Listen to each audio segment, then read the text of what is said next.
This is Leading with Universal Design for Learning, and I recognize a lot of y'all here. Welcome, and we're going to get going. Next slide. So here is a Go link. I see Jenny's grabbing it, and we're going to drop it in the chat. So you are welcome to follow along on here. We do have links to more resources to a lot of what we're referencing today about Universal Design for Learning. So feel free to keep it. You can make a copy of it. Credit us, do whatever you need to, but there will also be an interactive activity at the end. So we'll drop links for that as well, but if you would rather come from the slides, that is welcome as well. So to start, we're going to do a land acknowledgement. We acknowledge that the land on which we live and work has long served as the site of meeting and exchange amongst a number of indigenous peoples, including members of the Kauai, Catawba, Innu, Saponi, Shakuri, and Sara nations. We also acknowledge the long history and lasting legacies of slavery on these lands.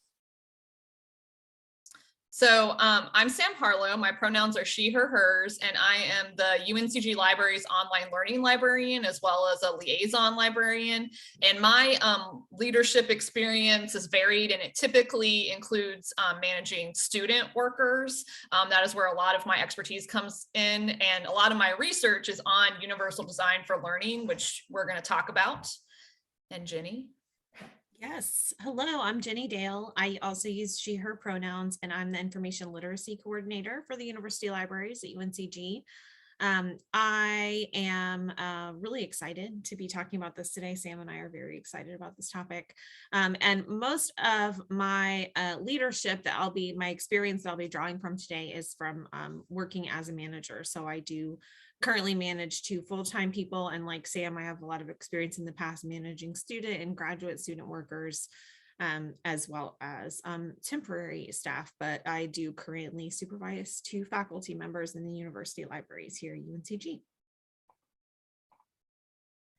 Okay, so this is what we're going to cover today. We're going to go over Universal Design for Learning, an introduction and definition, and how it intersects with accessibility. And then Jenny is going to talk about Universal Design for Learning, which we also call UDL and leadership, in terms of connecting it to the UDL guidelines, which we're going to introduce you to all of that. And then we're going to do an activity, depending on how much time we have, about specific ideas of putting UDL into practice at our own jobs with our employees or with our colleagues. And then we'll have time for a conclusion and a question and answer. So I'm going to start with going over what is Universal Design for Learning, or otherwise known as UDL. I'll use them interchangeably throughout this presentation. So Universal Design for Learning is a framework to improve and optimize teaching and learning for all people based on scientific insights into how humans learn. So a lot of time when we talk about UDL, we're talking about it in terms of design and how we work with students in terms of designing online learning objects, courses, as well as, our face-to-face instructional activities. So UDL at its root means creating objects or creating experiences for our students, or as Jenny's going to talk about, employees, where we're creating multiple means of engagement, representation, and action and expression. So it's engaging different parts of the mind, right? So engagement for purposeful, motivated learners stimulate interest and motivation for learning. For representation, we're creating resourceful, knowledgeable learners present information and content in different ways. And for action and expression, it's for strategic, goal-directed learners differentiate the ways that students can express what they know. So really, again, thinking through how can we create multiple representations, multiple engagements, and multiple actions and expressions with how we teach and how we design for our students. So a lot of times when we talk about UDL, we're talking about removing barriers for learners, right? So this graphic is a great, I think, representation in it. And so it usually, when we first started talking about equity and UDL and equity and our learners in terms of removing barriers, we talked about it in terms of equality and equity. So equality is giving all of our users or people the same things. So that first image over here on the far left is equality, right? Giving everyone the same thing. But as you can see, that's not always what learners need. We need different things in order to experience the learning the learning framework, the learning experience, the same, or, equitably. So the equity graphic over here shows 3 learners, right? And getting what they need in order to see the game or experience the learning situation. But ideally, UDL and thinking through how we can help our learners, we're really striving towards that last graphic, towards the far right, liberation. We want to actually remove the fence altogether in order for everyone to get the experience they need. So really, again, thinking through how equity can go even further to just remove all barriers. So UDL and accessibility are usually talked about kind of in the same breadth, right? So when we're talking about UDL, we're talking about design, sometimes with online course design, as well as like our face-to-face instruction, pedagogy interactions, right? So, again, providing multiple forms of engagement, representation, and action expression. But accessibility is a huge part of UDL, right? Removing barriers for our learners and being sure to give them what they need. So accessibility is usually framed about differently abled or disabled patrons and students, but affects many populations, including neurodivergent patrons. And that's a lot to do with that it's the right thing to do, but also it's the law under the American Disability Act, ADA Section 504 of the Rehabilitation Act, where we're focusing on differently abled people's physical accessibility and content accessibility. So for this next slide, I wanted to talk about, again, kind of the intersection of accessibility and UDL. And if you don't mind, I'm going to read from a guide that I'm going to drop in the chat at the same time. So I don't typically like to read a whole lot, but I think this is kind of an important script, an important thing to note in terms of the intersections of accessibility and UDL. So when we think about accessibility, it's useful to consider that accessibility always has implied users and objects of accessibility. That is, when we speak of accessibility, we are discussing or ensuring that certain individuals, users, have access to something, object of accessibility. The target user and object of accessibility call for removal in fundamentally different kinds of barriers. So for example, if the goal is to provide learners with physical access to a classroom, regardless of their mobility needs, then accessibility focuses on removing physical barriers such as narrow doorways and aisles, providing alternatives to stairways, etc.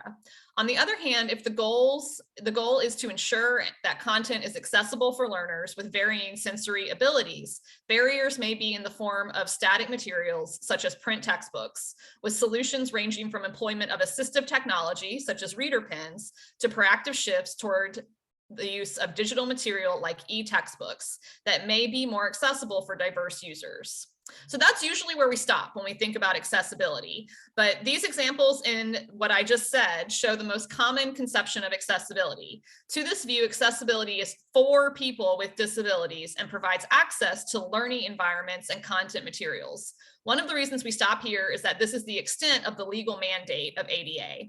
This narrow perspective on accessibility, while critical, addresses the needs of a few. A foundational change begins when we design for accessibility that benefits everyone, not just students or employees or people with disabilities, especially when we design for internalized objects of accessibility.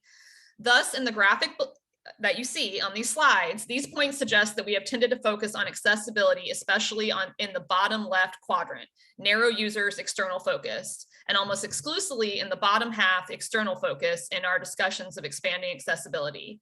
I mean expanding in both upward, more internal cognitive objects of accessibility, and rightward, more universal forms of accessibility. What we traditionally associate with accessibility are changes that best fit with approximately in the bottom left regions of the plane, and the UDL extends the range of accessibility by designing for variability in general, rather than focusing on individuals, and by shifting the focus from external supports to internal skill development and expertise among learners. These are not competitive at all, but rather work in a synergy. And so, I'm sorry, Sam, can I just jump in here? Yeah. The link didn't work for some folks, and I got an error with it as well. So I just wanted to let people know, if you're trying to get to it, I'm looking for where that would be. I wonder if they have updated their site. They maybe updated their site. So I'll find it and get together. We'll But get it. We will get it to everyone. Don't worry. I'll work on it while Jenny's presenting.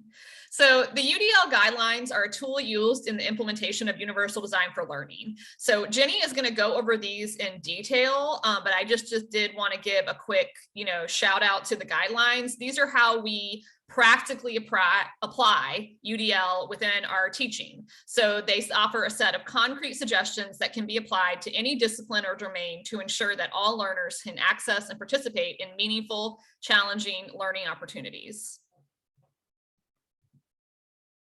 Do you want me to show the link? Sorry, I forgot. If you want. Sure, let's do it. It will start. Some of this will sound really familiar when I start doing my part here. So you can see here that UDL guidelines show you concrete examples on how we can provide multiple means of engagement, representation, and action and expression. And they have a nice graphic that I always like of how they show we're engaging different parts of the brain, right, of cognitive learning.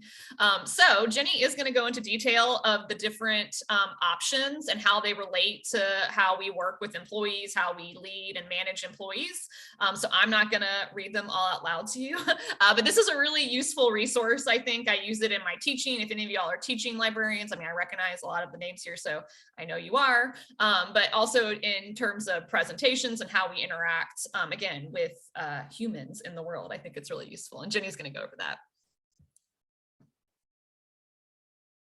All right, so here we go. So I'm going to be talking a little bit about how Universal Design for Learning, or UDL, you'll hear me, like Sam, kind of use them interchangeably, how it connects to leadership.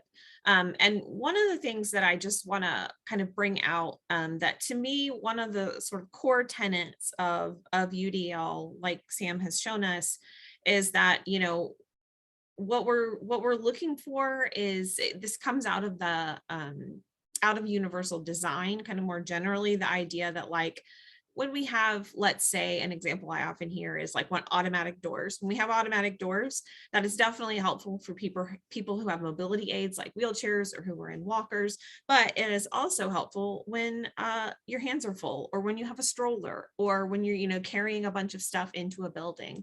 So this idea that when we are reducing barriers, based on sort of our legal requirements, for example, as Sam has talked about, we're also helping people who don't necessarily have those exact barriers all the time, but maybe in that moment. And so you'll see some of the examples that I'll talk about during this section, are things that would help some people all the time and would help some people sometimes. And like, that's kind of what we're going for. We're going for this sort of baseline of being able to provide accommodations reasonably, seamlessly for the people that work for us or work with us. So I think that I'm just going to give this quote from an article by Miller, which I will make sure is on our references list. There's not much out there so far. Sam and I are hoping to work on this, about applying UDL into a sort of management or leadership setting. But there are a couple of different sort of blog posts and things that have come out about UDL in the workplace. And I found this quote really helpful in conceptualizing, what this application actually means.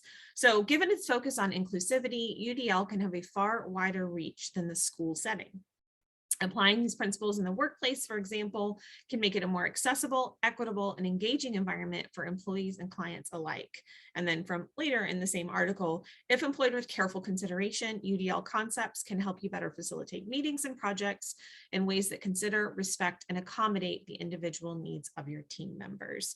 So just thinking about some of the ways that we can translate this this set of guidelines, which is written for teachers and learners, into a workplace setting. I think this was a helpful way to conceptualize that. So these are just like off the top of my head, these were places I immediately thought, okay, here's how we can apply some of these UDL principles in the workplace. we could definitely be applying them during the hiring process. And I'd like to see that happening a lot more across libraries. We can apply them in orientation and training materials. We can apply them in meetings. We can apply them to our project management. We can apply them by providing appropriate accommodations to our employees. If we're advocating, even if we don't have sort of formal management responsibilities, we can advocate for accommodations to be provided. And also by exploring flexible work arrangements whenever possible. And I'm going to be going through that chart that Sam mentioned and that I pulled up. I pulled that up purposely so that you could kind of see where I'm getting getting my framework from. And I'm going to be providing a lot of different examples. So just know that you have access to these slides. We'll make sure that we update them as needed. So if you're like, this is overwhelming, there's so many ideas here, I know, but I just get so excited that sometimes it's hard for me to tone it down. So that's where I'm going right now. All right. So this, if we're thinking about that chart, under the multiple means of engagement, one of the sections in the UDL guidelines is about recruiting interest. And I'm not going to do this for each one, but I do want to just show you the link where the links go here. So this link is, it shows you actually where in the chart it is. Of course, the CAST, which is the organization that does a lot of the work with UDL, they're very good at UDL. So I think they do a very nice job of multiple means of representation, engagement, action, and expression, but they show you kind of where this would fit in their little color-coded chart. They give you an explanation of what they mean by optimize individual choice and autonomy, and then they also give sort of bulleted lists.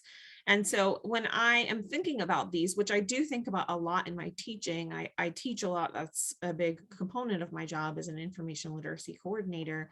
But being able to think about how we might apply this in a workplace setting, most of my examples did not want to autoplay that. Enter full screen. There we go. Most of my examples are about like direct management, but I think again can be applied in other contexts. So in terms of optimizing individual choice and autonomy, here are some ways that we can do that. And this is just me sort of paraphrasing a quote from the actual checkpoint there in the guidelines, that we can involve employees where and whenever possible in setting their own work goals. This segment of the guidelines is all about motivation to me. And so being able to help people feel motivated to do their best work and to, have a good experience at work. I think that it's important for us as managers and as leaders to really set up the kind of environment where people are becoming both intrinsically and extrinsically motivated. And one of the ways we can do that is to give people a stake in their own goals. It's also important to determine what types of recognition are meaningful and motivating for your employees. So, for some folks, it might be just a one-on-one conversation where you say, I saw what you did with that project and it was great and I really appreciate you. And for some people, it might be like giving them credit in a department meeting or an all staff meeting, just kind of learning a little bit about what helps motivate your employees and what's meaningful to them is a really important piece of the puzzle. And you'll see a theme here throughout my examples that it's in order for this to be effective, you do have to know your employees, and that takes time. So we can set some things up at the very beginning of an employment relationship when you first hire someone that apply UDL, but that it's a sort of an evolving process as you learn more about the people who work for you or the people that you work with.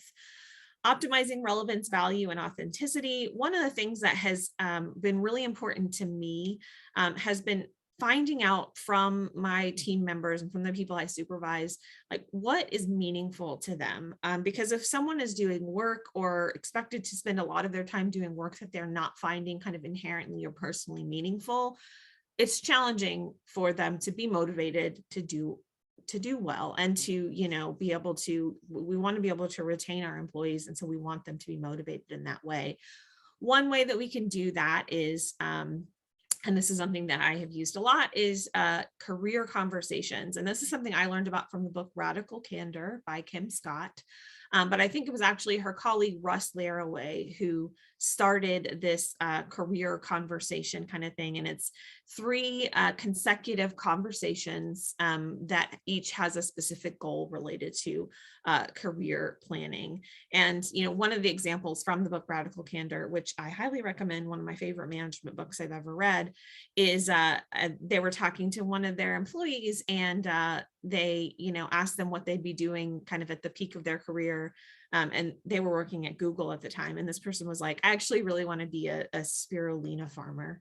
And so knowing that that's someone's like ultimate goal, these career conversations don't have to be contained. It can be about retention within an organization, but it's also really about how to get your team members and the people who work for you and with you in the right place to have the career that they want.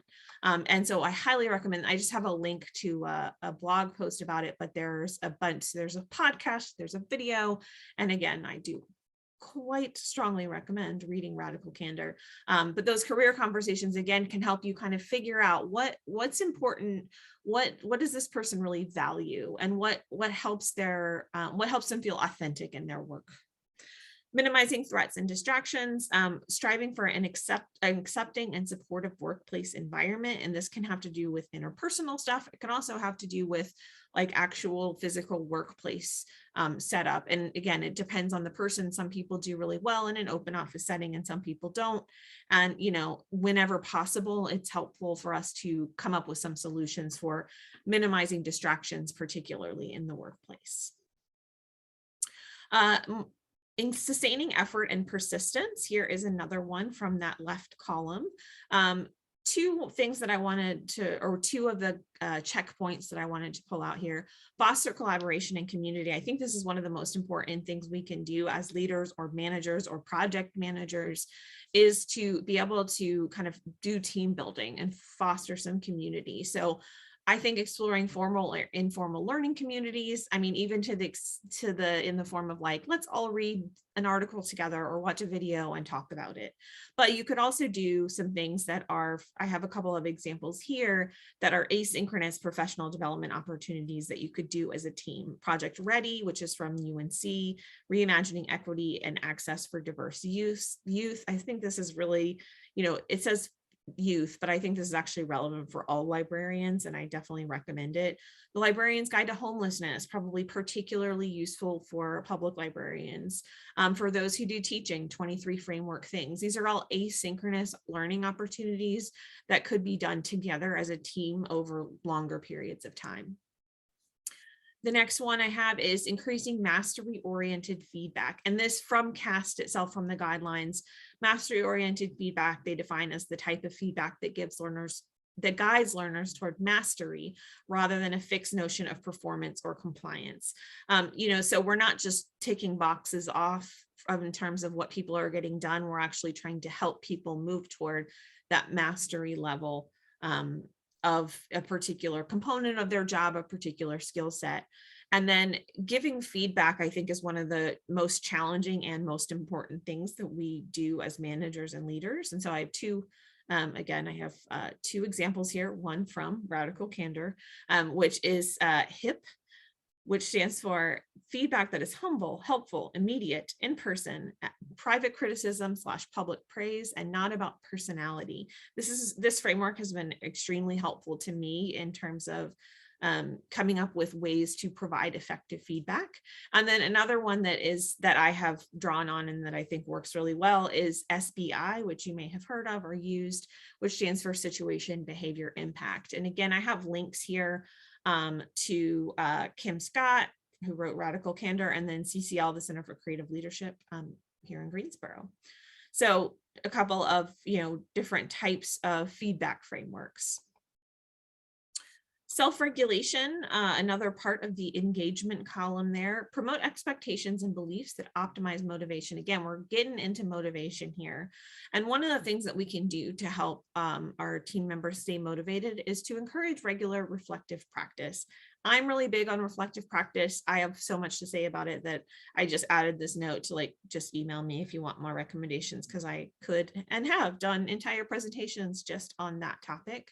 But a couple of books that you might want to consider adding either to your publicly circulating collection, or if you're able to have sort of an internal kind of professional development collection, are these two: becoming a reflective librarian and leader, and the 360 librarian. And then again, if you're interested, our email addresses are available on the slideshow, and I would be happy to give you more recommendations. Facilitating mentoring relationships is another great way to promote these kind of expectations and beliefs that can promote motivation.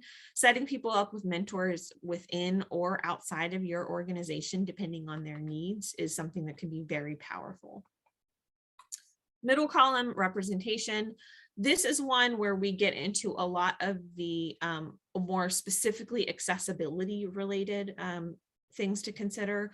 So the three sections in the representation perception box are: offer ways of customizing the display of information, offer alternatives for auditory information, and offer alternatives for visual information. And we can approach these really similarly to the way we would with our web presence, or the way that we teach. But just some examples here. It's really helpful to provide any sort of materials that are going to be accessed by a lot of people. I would encourage them to be presented in a digital format. That means that training materials, onboarding and orientation stuff, or even meeting materials that you're going to be referencing, having those in a digital format makes it possible for people to change text size, or add in extra lines between text to make it easier and more customizable for people to be able to view and process the way they need to. And it is really also important to educate yourself and your employees about accessibility standards like WCAG 2, which is for web accessibility. And knowing these kind of things, I just think it changes your frame of mind, and it changes the way that you approach content development. And that can be really helpful, again, for working with patrons and for working internally and thinking about what are the most accessible ways that we can provide content and other things. Offering alternatives for auditory information, and whenever possible, live captioning, creating transcripts, creating descriptions. When you have a live face-to-face event, ASL interpretation is very helpful, and we tend to have a lot of access to that in the state of North Carolina. And then finally, with that alternatives for visual information, following accessibility standards, but also just being ready to provide accommodations and access to adaptive technology, not just for visual information. This is a more general statement. I was taking a look yesterday, and based on census data, specifically from the American Community Survey, about over 13% of North Carolinians have, indicated in the census and relevant sort of census related surveys that they have a disability of some kind.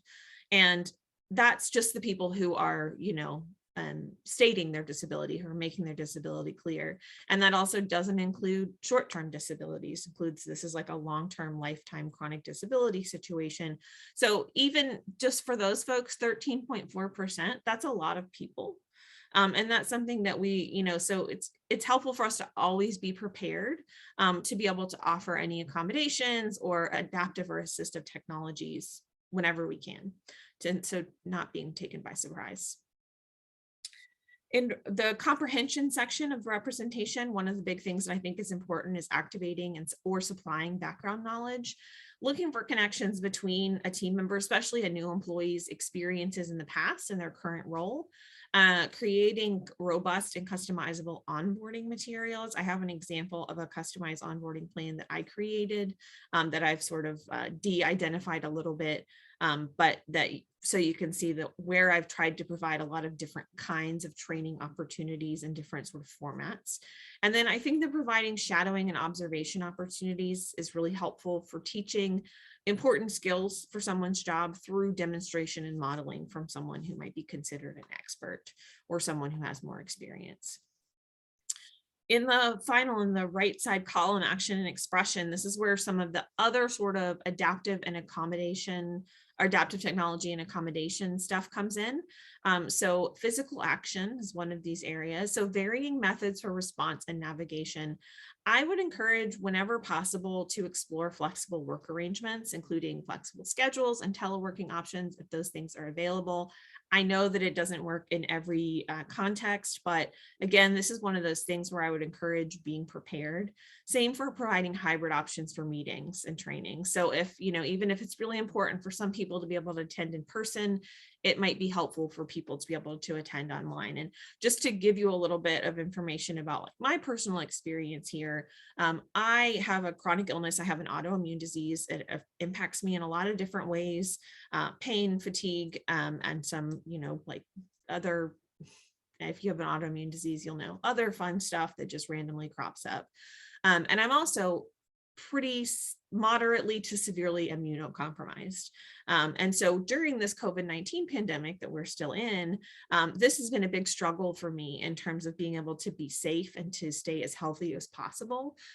So for me, having these hybrid options, having, the ability to do teleworking and some flexible work arrangements has been critical during this time. But it's also been important to me in the past when I have had flares or I've had sort of short-term situations where I needed to have some flexibility because I could still do my job. I just couldn't quite do it in the same way that I usually would. And so when I'm in a situation where I need a hybrid option, chances are there's also someone who might be out that day, out of the office that day because they are engaging in, childcare or elder care, but they might still want to participate. Having that option available for them is, that's UDL, really having these different options available, even if we might not necessarily need them, sort of being prepared to offer these options, whether it's for someone with a sort of long-term situation like me or a short-term situation where we need to have this flexibility in place. Optimizing access to tools and assistive technologies, being prepared to offer alternative again, you see my theme here, be prepared. We're in, sometimes you might be in a situation where you have cataract surgery and you need to have some assistive and adaptive technology for a short period of time.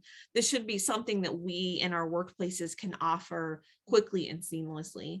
And another suggestion I would have here, I know this is something that we're lucky to have at UNCG, and I hope that it's available in other places, seeking assistance from experts in workplace health and safety. Particularly, we have someone who can do ergonomic consultations, and that's something that we can, we could do at UNCG to help both, help with current situations, but also help prevent things like, or potentially prevent things like repetitive stress injuries and things like that. So thinking about, when a person comes into work, it's not just about, making sure that they have a chair. It's about making sure that they have a chair that is like, appropriate for them to be able to sit in and comfortably work, or that their computer is at the right height. These kind of things that, again, we should just become part of our automatic workflow in thinking about getting someone set up in a workspace.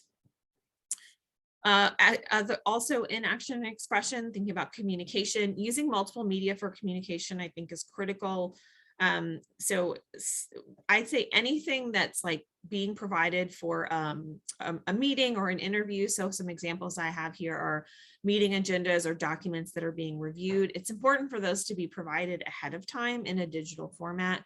And I also am a big advocate for providing phone interview questions and search committee member listings when you're doing interviews, providing those ahead of time, because I think that is something that's helpful for people who might not quickly process on the fly, or who just want to become more comfortable ahead of time with the questions that they're being asked. So giving people multiple options for accessing information, and then providing any critical communication. So basically anything everybody needs to know, I think should be in as many places as possible.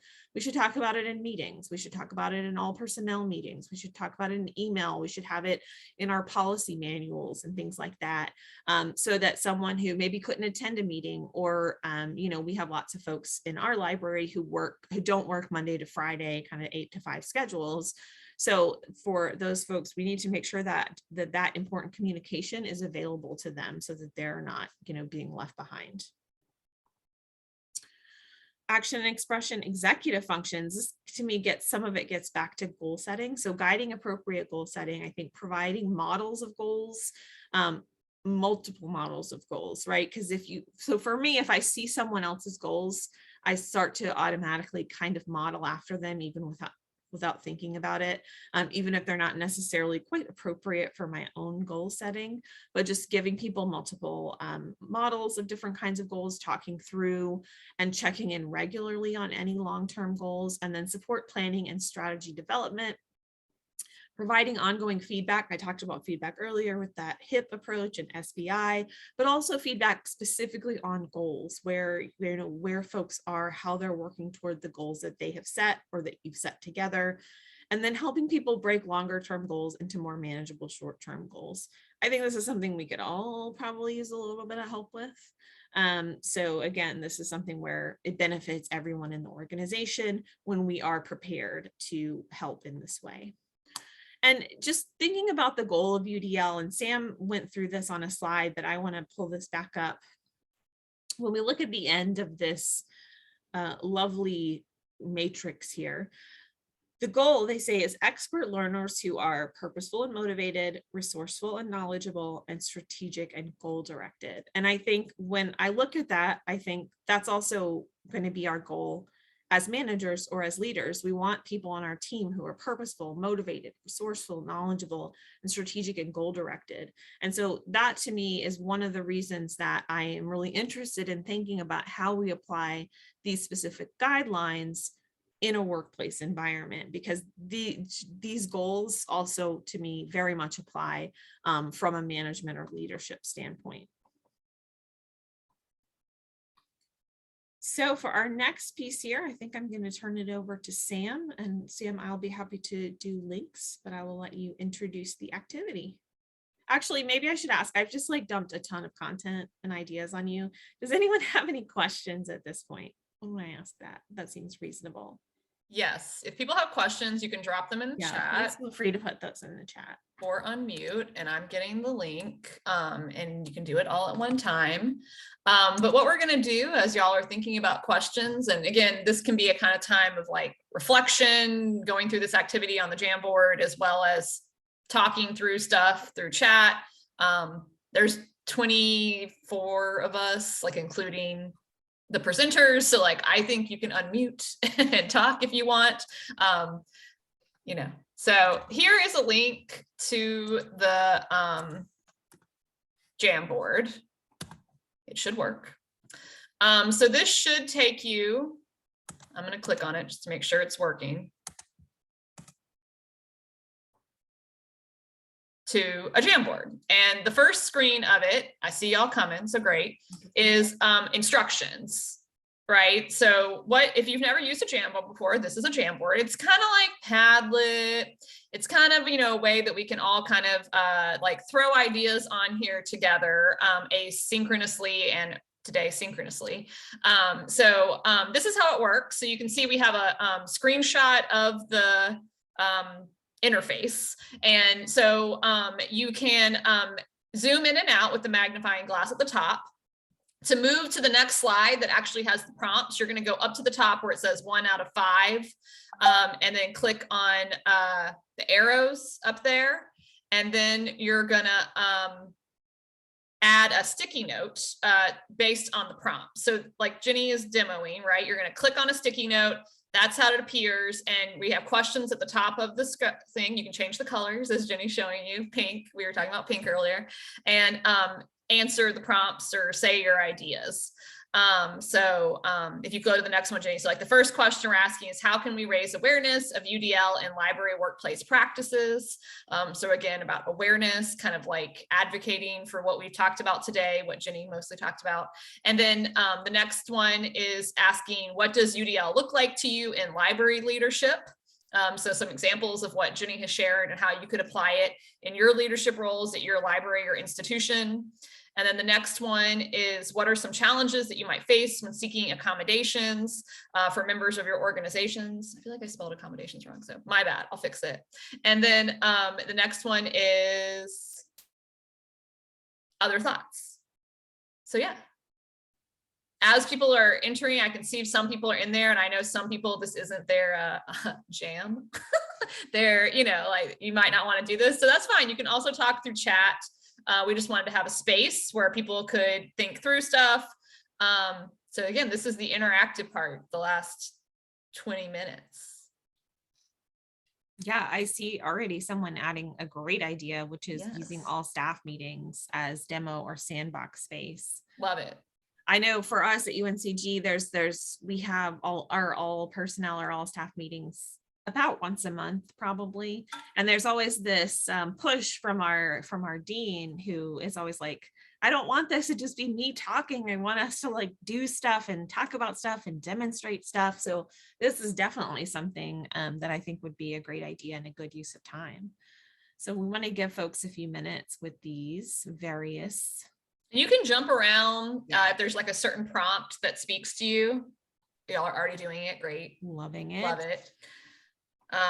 So whatever you feel comfortable with. This is the first time Jenny and I have presented on this. Again, I will say, give Jenny most of the credit in her great leadership, UDL leadership. But so, yeah. Yeah, putting communication in various formats. And say why. Oh, I think that's such an important point. Thank you to whoever said that. I think that the more sort of transparent we can be about why we're doing these UDL sort of inspired, or why we're taking these actions, is really important, because otherwise, you're not necessarily acknowledging why as an organization, why as a workplace we think this is important. So saying, oh, we're going to try to make sure that any critical communication we have goes out in these forms, because we want to make sure it's accessible to everyone in ways that are the way that's best for them to be able to get this content or get this communication. That's awesome. There's people are contributing to other slides as well. I love it. I try to move it around so we could all see it, and y'all can just put your stuff wherever. So they're all great. I really also, I like this point that's being made here. That first article I quoted about UDL in the workplace talked about how UDL is great for managers, for all employees, and for clients. And so for us, yeah, this is of course something that's really important for our users too.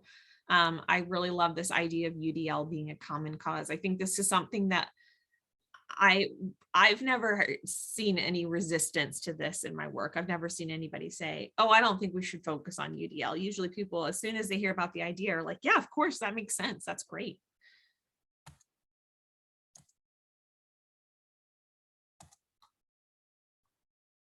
So someone on the first slide that we're talking about put communicate. In all caps. In all caps, and I agree. It's that important. It's super important to us. So the next slide, people are bringing up some, I think, challenges that we all face in terms of working within institutions. So, again, Jenny has a lot more experience with this, but also I feel this, particularly the one that's budget concerns, working with HR.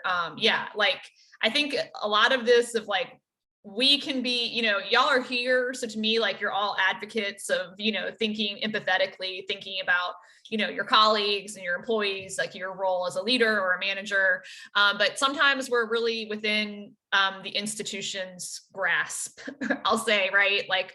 We're working within their rules, their budgets, and their HR stuff. So yes, we can be empathetic and accommodating, right? But there might be blocks above us, right? So I think, again, it kind of goes back to that first slide too, of advocating the best we can, depending on your leadership role, and really trying to work with the people who are willing to get your ear. So for example, I know I can meet with my dean, right? And be here are some real issues, here's some data, here's what's going on, keep it anonymous, keep it appropriate, but and then just hope that my dean can go further, right? We have those limitations. The issue of fairness when it comes to flexibility. I think this is happening at every library, every institution probably, right? My husband does not work in academia at all, so we talk about this too. But yeah, fairness comes into play a lot when we talk about equity in the workplace. So yeah, I definitely think so. And then we are so service oriented for our student community, so it's sometimes hard to ask for support for yourself. We get stuck in that serve others mindset and often ignore our own needs. I'm like, yes, that I feel that deeply. Yes, this slide is really, it's really hitting home for me too. Yeah. And this that idea, the questions about fairness, it is such a sticky issue. And I think one of the important things is really seeing to what extent everyone, well, not everyone in the organization, you're never going to get everyone on the same page, but if you can get all sort of managers on the same page, or all like people who have formal leadership roles on the same page about what we're offering and why, I think that is a really important step there. And also being, well, I mean, so for me, I've been, especially during the pandemic, really open with my colleagues about the situation that I'm facing because of my situation being immunocompromised. The vaccine didn't work for me initially, and so I have had to take all of these additional steps for safety, and also to just attempt to get some kind of immunity, some kind of protection. And so I've been comfortable being really open about that being a reason why I've had to seek out these accommodations and arrangements. But I also have the privilege of, well, I have many privileges, right? Lots of privilege of being a white woman in a white woman dominated field. I also have, the privilege of tenure in my particular situation. I have the privilege that I am a supervisor, all of these sort of positional privileges as well. But these are conversations that I think have to happen at a larger level, because we need to have, I think, come to some common conclusions or come to some consensus about, what we can offer and what's actually feasible. Oh yeah. Yeah, someone just put this in there, and I think it's an important note. There's a lot of overlapping topics, right, with what we're talking about. And Ginny is great for many reasons, but I think Ginny also does a great job of referencing these books, these articles, the intersecting things we can look at in terms of leadership. And I like this too, because it's, in my experience, the most challenging issues are those employees dealing with mental illness, when someone has a mental illness, but the mental illness is preventing them from getting treatment. So I think, like, one of the things I like about UDL is it accounts for everything, right? Because when I do accessibility workshops, I do a lot of accessibility workshops in my role as an online learning librarian, right? Advocacy, education on that. A lot of times what we get is like instructors or librarians or students saying, well, yeah, like I have a visually impaired friend. I have a deaf friend. So like, I get what you're saying, but that is a very specific form of disability. But when we look at the numbers of higher education, and this includes our employees, I would imagine that it's the same, right? Is that actually the largest form of differing abilities is actually neurodivergence, which is a lot of things, right? So it can be different mental capacities, mental illness, as well as, different ways that we are in our brain, right? Which could include ADHD, autism of various forms, and so on.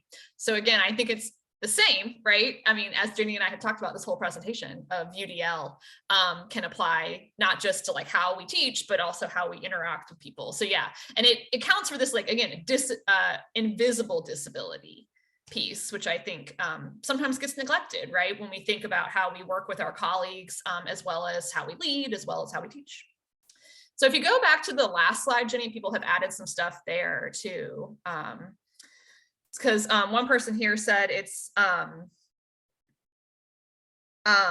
libraries are for use. So talking about how what you are doing is helping that use, whether it be on the staff or the user end. I think that kind of goes back to what I just said too. Like, I think, y'all are here. So I think it's good, you obviously care about this topic, but doing these workshops with employees, constantly offering internal training on this kind of thing can be really useful. We do internal training at UNC-G, where we do a variety of things, including like information about universal design for learning, accessibility, as well as like restorative practices, reflections, right? Like having reflective periods with employees, safe spaces, that kind of thing. We bring in outside guests sometimes, we have a staff development week. So thinking through that and how we could continue to provide that. And again, in multiple means, right? Like thinking through at at a library, if you work at a library, which all of y'all do, and I think a lot of y'all work at different kinds of libraries, offering training at a variety of times, offering it online and face-to-face, right? As well as hybrid. Hybrid, I think, is going to be really important for workforces moving forward, as well as recording it and making it accessible for people who can't be there, right? There's like no such thing as a magical time where every employee is available, right? Because we have nighttime employees, day people, right? Like some of us have overnight people. So, taking that all into account. I wanted to address the chat question from Nadine, a little off topic, but any ideas of how to provide dedicated spaces for students with attention deficit disorders? Group study rooms are great, but we can't completely take them offline to meet the needs of a small group of students. I don't think that's off topic at all. No, I think really this is definitely something that is related to, well, it's certainly related to UDL, and it's something that people in library leadership roles could advocate for. One sort of something I've seen in this direction. So I, among my sort of other duties as assigned, which I know we all have, I have taken on co-advising a student organization at UNCG, which is an honor society for students with disabilities and chronic illnesses. And many students in that identify as having ADHD or ADD or sort of related conditions.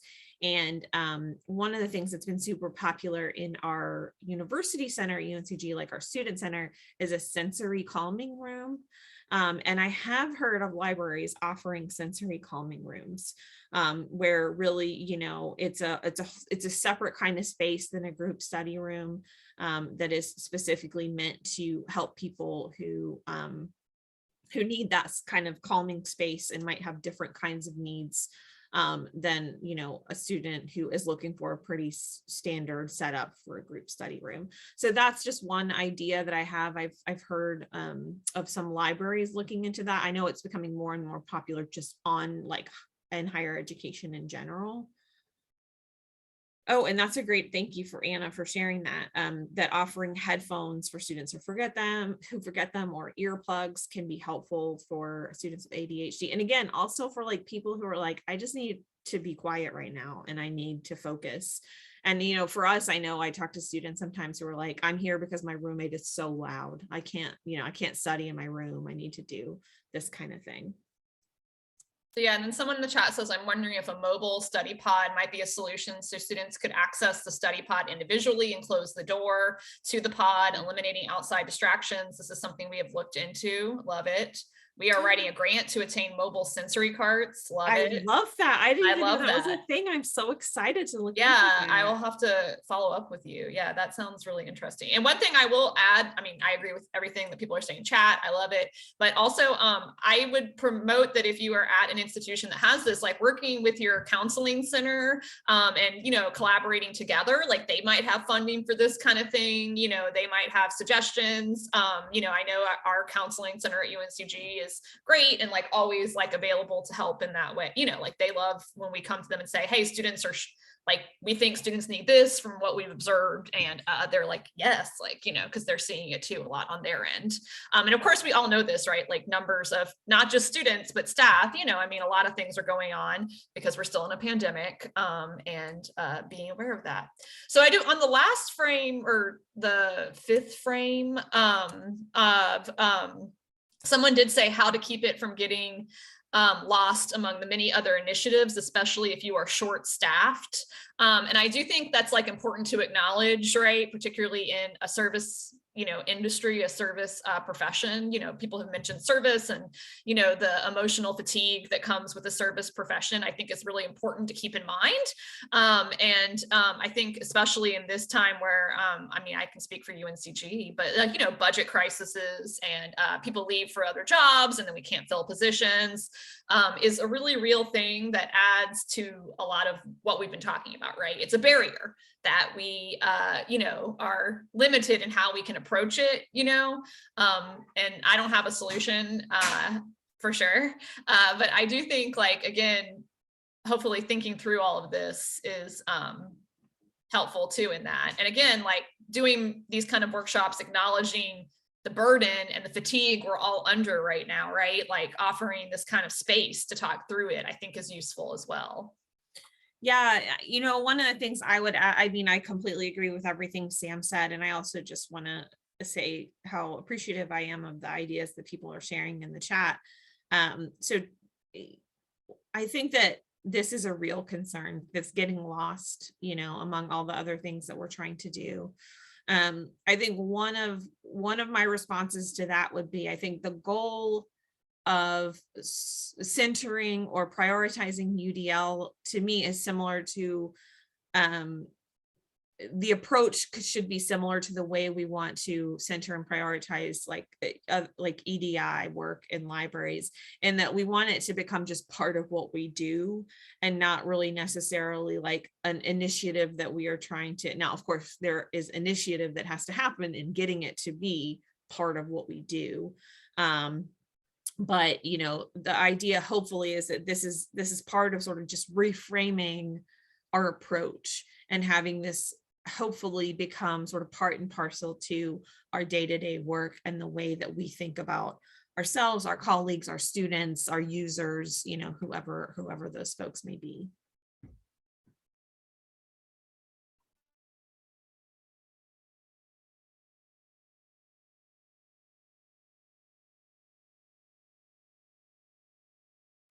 Okay, we have 3 minutes left. I put in the chat, does anyone have any final questions, comments, concerns?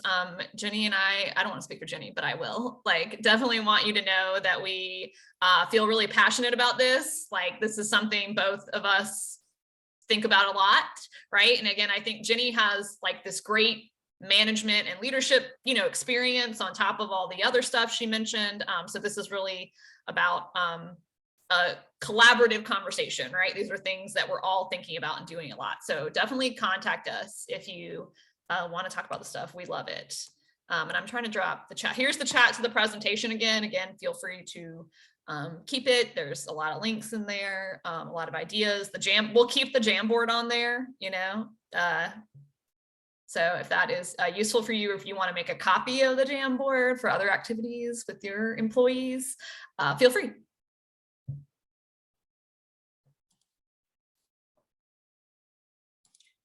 Thank you so much, Jenny and Sam. Getting some props in the chat, which is always great. Yeah, thank you so much for this presentation, and we'll make sure it's shared out with everyone who registered. And again, share it with your colleagues, share it to whomever you want to see this. I'm sure that Jenny and Sam would be happy to have it be out there, shared with more people. But thank you so much for presenting today and for your time and expertise. Great. Thank you for having us. And